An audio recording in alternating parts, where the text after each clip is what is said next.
Eh bien, c'est la directrice régionale de l'Organisation mondiale de la santé pour la Méditerranée orientale, le docteur Hanan Balkhi, qui a justement salué les efforts déployés par l'Égypte pour faire progresser la santé, que ce soit au niveau régional ou international.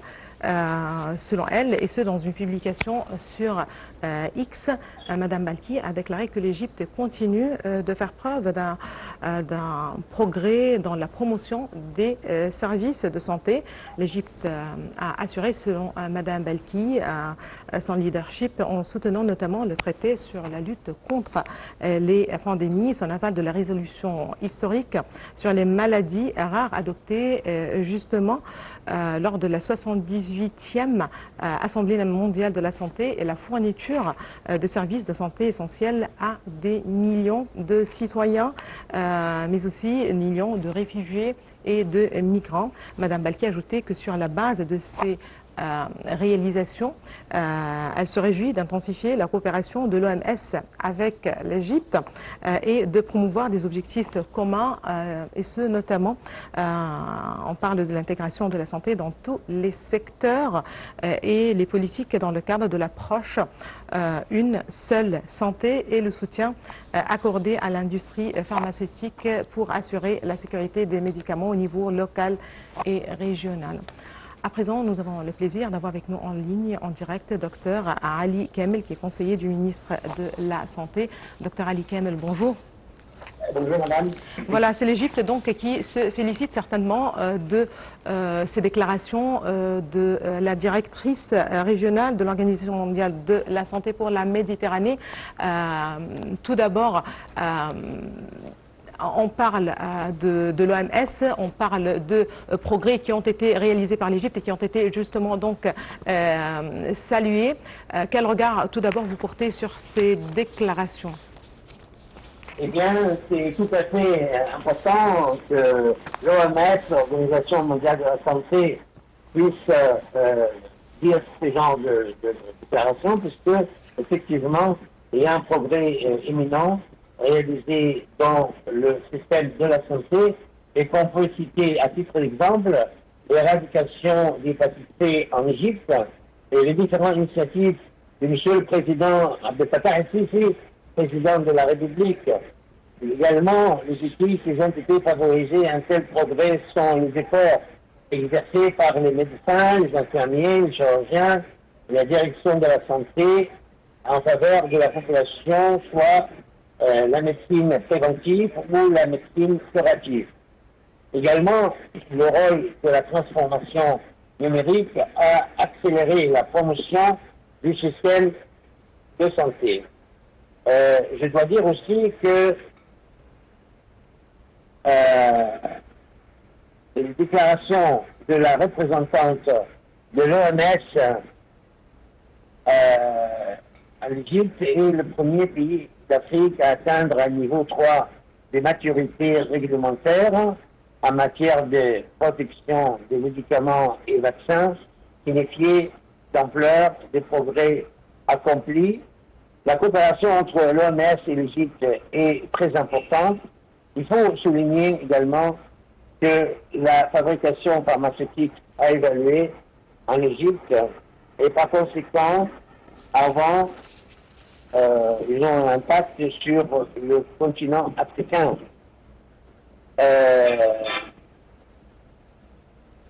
Oui, justement, vous parlez de production pharmaceutique assez développée. Vous avez aussi parlé de cette transformation numérique et donc tout ce qui touche au progrès réalisé dans le secteur de la santé en général. C'est très intéressant de rappeler aussi les initiatives, les maintes initiatives en fait qui ont été lancées par le chef de l'État, le président Abdel Fattah el-Sisi, qui touchent directement la santé des citoyens égyptiens, que ce soit au niveau de la femme, femmes, des enfants, des maladies chroniques.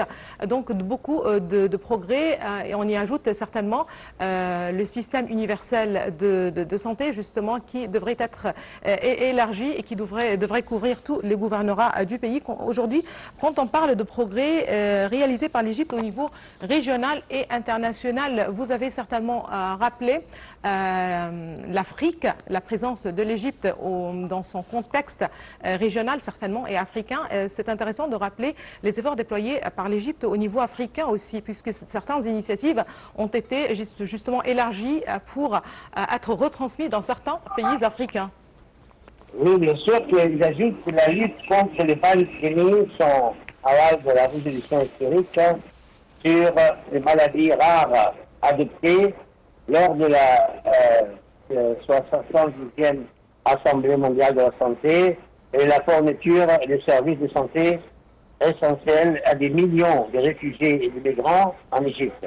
Vous savez que Mme Balkhi a déclaré que l'Égypte continue de faire preuve de progrès remarquablement avancés dans la promotion des services de la santé.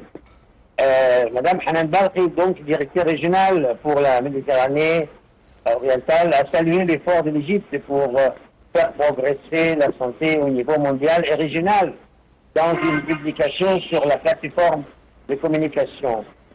J'aime bien insister sur les maladies rares parce que vous savez, nous avons deux maladies rares en neurologie, en cardiologie, en médecine, en chirurgie. Et donc ces maladies rares, l'Égypte a fait un effort énorme pour les récupérer et pour faire en sorte de dépister ces maladies, diagnostics, les traitements, etc. Sur la base des réalisations, elle se réjouit d'intensifier la coopération de l'OMS avec l'Égypte et promouvoir des objectifs communs, notamment l'intégration de la santé dans toutes les sections et les politiques dans le cadre de l'approche une seule santé. Et je pense que la question, pas seulement de la médecine préventive qui est prise en considération, mais aussi la question de la qualité en santé et aussi l'économie de la santé, puisque c'est un facteur très très important pour la progrès de la médecine. Et je pense que ce n'est pas étrange que l'OMS, l'Organisation mondiale de la santé, le WHO, salue l'effort de Mme Balkhi et les responsables de la santé en Égypte pour l'effort qu'on a fait très rapidement dans les années précédentes depuis l'arrivée de Monsieur le Président de la République, Abdel Fattah el-Sisi, au pouvoir. Et je pense que l'OMS souligne ça et insiste sur le fait que l'Égypte, c'est un modèle qui peut être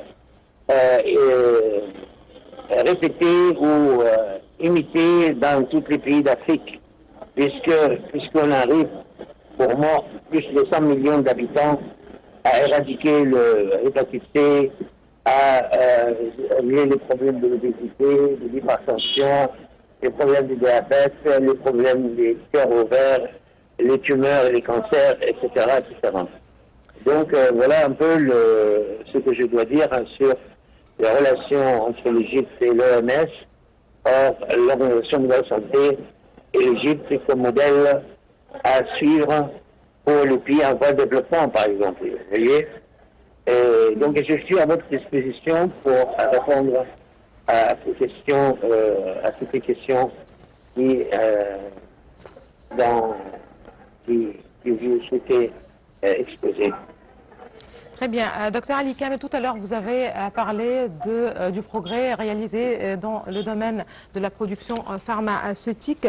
Aujourd'hui, quand on parle justement des propos ou de cette déclaration de la responsable de l'OMS, qui a précisé que l'Égypte est le premier pays d'Afrique à atteindre le niveau 3 de maturité réglementaire en matière de production de médicaments et de vaccins. C'est quoi exactement, si vous avez justement une idée, ce niveau 3 de maturité réglementaire, s'il vous plaît. Vous savez que pour l'industrie pharmaceutique, c'est très très important dans le progrès de la médecine, et sans l'industrie pharmaceutique, on resterait très démunis pour traiter les patients. Il faut dire que pour arriver à mettre un médicament sur le marché, la mise sur le marché d'un médicament, Oui. il passe par 4 phases. On appelle les essais cliniques et thérapeutiques. Et ça, c'est très très coûteux. Et l'Égypte a réussi avec le Japon et les États-Unis et Angleterre à arriver à un niveau très avancé qui est le niveau 3. C'est-à-dire que l'Égypte, maintenant, fabrique elle-même les médicaments et distribue les médicaments dans d'autres pays, et même il y a l'exportation des médicaments vers les pays arabes, l'Arabie Saoudite, vers l'Asie, vers l'Afrique. Et c'est pour ça que l'Organisation mondiale de la santé a remarqué cette avancée en Égypte grâce aux travaux des pharmaciens concernant la pharmacokinétique et la pharmacodynamique et la toxicité des médicaments, si vous voulez. Et comme vous le savez, maintenant, avec le temps qui passe, les malades, ils ont besoin de vitamines, de vaccins, vous savez comment on a fait face au corona et d'autres pandémies, et grâce justement à l'industrie pharmaceutique, qui soit Pfizer ou comment le mot, ils ont participé. En Égypte, en particulier, c'est Sanofi qui est à la tête de ces laboratoires qui offrent les meilleures garanties pour les patients. Donc, si vous voulez, quand on parle de niveau 3, on entend par là que l'Égypte a avancé comme des pays industrialisés ou des pays développés. Donc, ça veut dire qu'on a un énorme effort concernant les médicaments. Et je dois vous dire que moi, quand je pars à Paris pour voir les médicaments en France, je les compare avec ce qui se passe en Égypte, je trouve qu'on a le même niveau. C'est pour ça que le niveau 3, c'est un niveau exemplaire qui doit être salué, suite aux essais cliniques et thérapeutiques. Et l'Égypte, que ce soit en cardiologie, ou en neurologie, ou en psychiatrie, ou en médecine interne, est pionnière dans ce domaine de l'industrie pharmaceutique. Et presque tous les laboratoires sur le plan mondial sont représentés et leurs agents en Égypte. Ainsi, les médicaments d'Égypte sont bien appréciés dans l'ensemble des pays du Golfe et l'Afrique et les pays arabes, si vous voulez. C'est pour ça que l'OMS parle d'un niveau avancé, niveau 3. Et je pense que l'OMS ne fait pas ça sans prendre en considération faire des statistiques et des choses qui sont des travaux de rigueur avant de prononcer le niveau 3. Et je dois dire que M. le ministre de la Santé en Égypte, M. Khaled Abdel-Ghaffar, fait un effort énorme pour accélérer le processus de la sécurité sociale universelle qui va dans le bon sens avec l'industrie pharmaceutique en Égypte. Donc, si vous voulez, tous ces paramètres d'évolution de la maladie est important pour l'Égypte et pour l'évolution, le pronostic des maladies. Comme je vous l'avais déjà dit dans une autre intervention, que nous pouvons l'utiliser comme font les Français pour les maladies rares, les télétons. C'est-à-dire, pendant 3 jours, à la télévision, on demande pour quelle maladie, Tout à fait. qui coûte cher, par exemple, Oui. je vais raconter que les citoyens participe à faire un effort financier pour aider les patients qui ne peuvent pas payer et auxquels l'État ne peut pas offrir pour le moment le prix des médicaments, parce que ça coûte très très cher. Ces médicaments, surtout pour les maladies rares et les recherches Tout à fait. pour les maladies rares. Tout à fait. Merci, je vous remercie infiniment, docteur Ali Kamel, vous êtes conseiller du ministre de la Santé. Merci infiniment pour toutes ces précisions sur le secteur de la santé en Égypte. Merci beaucoup à vous.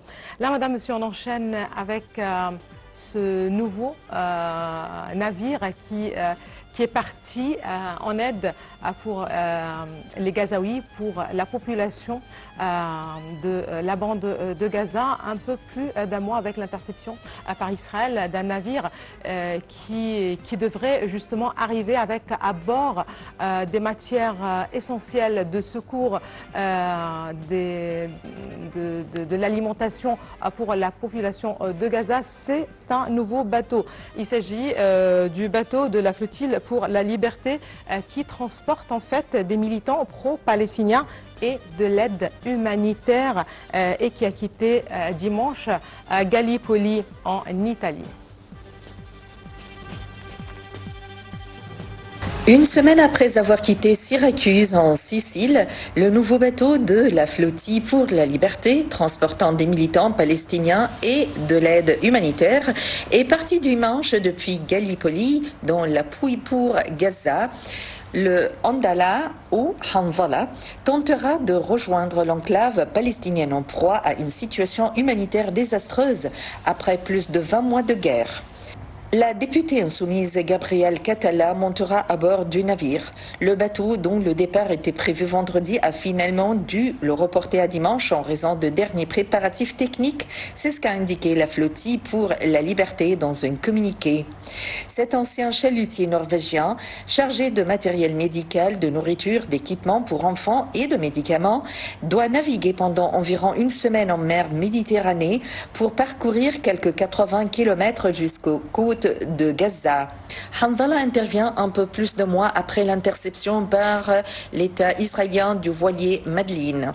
Un nouveau navire humanitaire, Hanzala, a quitté vendredi le port italien de Gallipoli en direction de l'enclave palestinienne pour briser le blocus israélien. La coalition de la flottille de la liberté créée en 2010 est un mouvement de solidarité internationale envers Gaza. Le mouvement a pour objectif de mettre fin au blocus illégal et inhumain du territoire côtier palestinien imposé par les troupes de l'occupation, de sensibiliser les citoyens du monde entier à cette situation et de dénoncer l'inaction et la complicité des gouvernements et acteurs internationaux.